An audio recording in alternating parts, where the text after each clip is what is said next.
After the दौरा कराची, उस पर बात करते हैं। हलीमा आदिल शेख साहब हमारे साथ मौजूद हैं, सदर हैं PTI सिंध के। बहुत शुक्रिया शेख साहब। शेख साहब, पहले तो यही हम आपसे जानना चाहेंगे, आपका एक कंसिडरेबल निस्बतन बेहतर नंबर था एयरपोर्ट पे भी जब वज़ीर आला पहुँचे।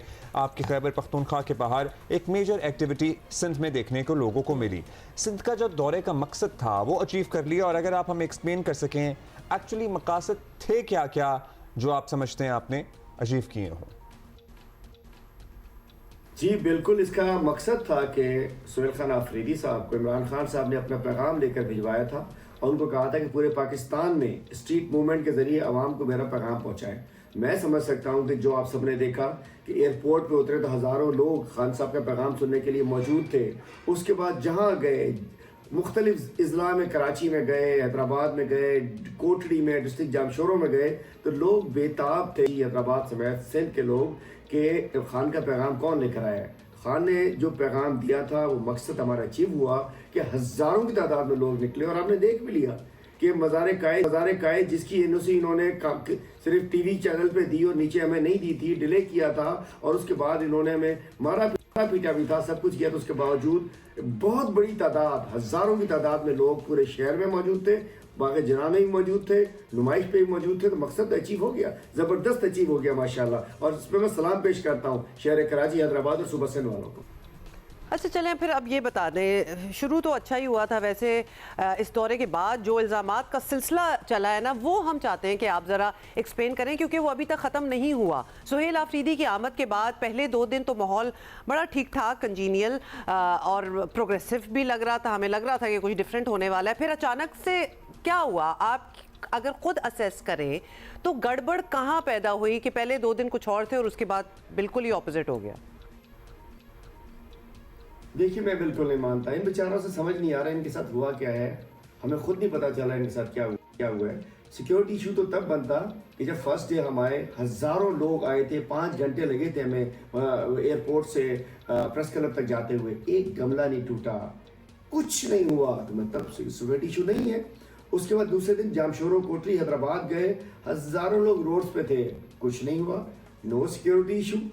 बात है, सिक्योरिटी इशू तो नहीं था, कोई और इशू अगर इनके साथ था उसका हमें नहीं पता, लेकिन हमें जो लग रहा है सिक्योरिटी इशू नहीं था।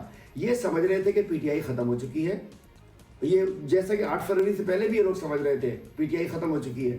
ये समझ रहे थे कि हमें इजाज़त दे देंगे, हम बल्ले बल्ले हो जाएगी, वाह जी जमहूरियत की चैंपियन पीपल्स पार्टी, इन्होंने दिया। लेकिन जब इन्होंने देखा कि एयरपोर्ट पे और हैदराबाद में हज़ारों लोग निकले हैं, ये बौखला गए। फिर इन्होंने ये जो तमाशा बनाया सिक्योरिटी का उसका, और लेकिन मैं सलाम पेश करता हूँ, इस सब कुछ के बावजूद, तशद्दुद के बावजूद, रुकावटों के बावजूद, हज़ारों की तादाद में कराची वाले बाहर निकले, और इसका मतलब है कराची कल भी था कप्तान का, कराची आज भी है कप्तान का, और सुबह सिंध भी है इमरान खान का। तो आप ये कह रहे हैं कि चूंकि लोगों ने आपको भरपूर रिस्पांस दिया इसलिए हुकूमत सिंध बौखला गई। अब हुकूमत सिंध का ये मौक़िफ़ है हलीमा आदिल शेख साहब के सिक्योरिटी मसाइल होने की वजह से सिक्योरिटी सख्त रखी गई थी, इसलिए शायद PTI को लग रहा है कि इशूज़ आए हैं।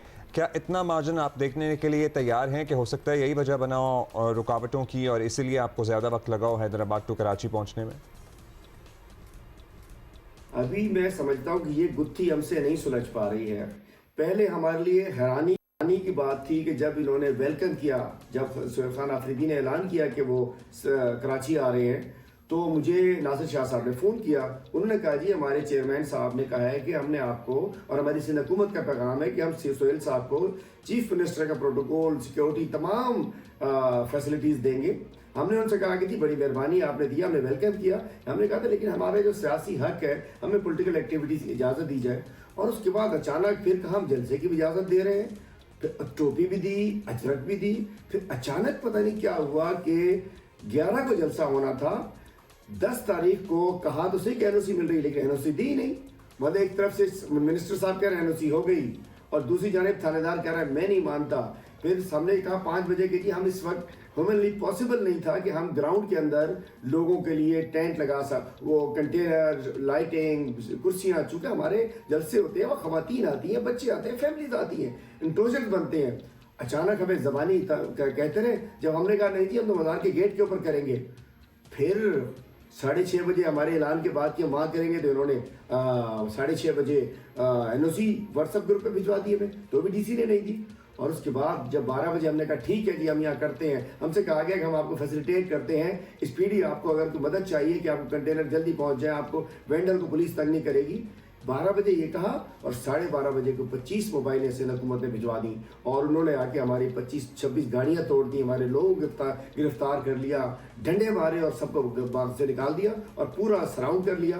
बात यह है कि हमें खुद समझ नहीं आ रहा, उस वक्त भी हैरानी थी जब इजाज़त दी और अभी तक हैरान है कि जब इन्होंने इजाज़त बगैर दिए डंडेमारी की और सोहेल अफरीदी को हैदराबाद से कराची तक 7 घंटे में भेजा, मोटरवे जाम कर दिया, ठट्टा से न जाने कहाँ कहाँ होते हैं। ये गुत्थी हमसे नहीं सुलझ रही, जो ये गुत्थी सुलझा दे उसको खुसूसी इनाम भी दिया जाएगा। आपने अपनी साइड ऑफ द एक्सप्लेनेशन वो सब कुछ दे दी, अब बताएं आगे क्या होगा, क्योंकि शर्जील मेमन साहब ने तो बड़ा इल्ज़ाम लगाया है कि आप लोग कराची में 9 मई दोहराना चाहते थे और जाहिर है कि आप लोग ये नहीं मानेंगे, लेकिन अगर इस बात को बुनियाद बनाकर मुकदमात हुए, कार्रवाइयाँ हुई, गिरफ्तारियाँ हुई, तो इस सब के लिए आप तैयार हैं या इसको किस तरह आपने फिर टैकल करना है या फाइट बैक करना है? 9 मई एक फसाना था, 9 मई एक बहाना था। दरअसल इमरान खान और पीटीआई को फंसाना था। बात यह कि क्यों होता 9 मई, जब कोई बात आती है 9 मई को उठाकर ले आते हैं। मैं बताना चाहता हूँ ना कि क्या ये 2 दिन हमने कोई ऐसा हुआ था, कुछ भी नहीं हुआ। इससे कबल हम पॉलिटिकल एक्टिविटीज सिंध में कर रहे होते हैं, कभी कुछ हुआ, कुछ भी नहीं हुआ। बात यह है कि जब इनको सियासी खौफ में मुब्तला होती है ये सियासी जमातें जो एक झूठे मैंडेट के ऊपर इक़्तिदार में बैठी हैं, फिर वो हम पे इल्ज़ाम लगाते हैं कि हम लोग दहशतगर्द हैं, हम दहशतगर्दी करते हैं। मैं लगता हूँ कहीं से आपको दहशतगर्द, कहीं से लगता हूँ, मुझे बता दीजिए। मेरे पर भी 9 मई के केसेस हैं।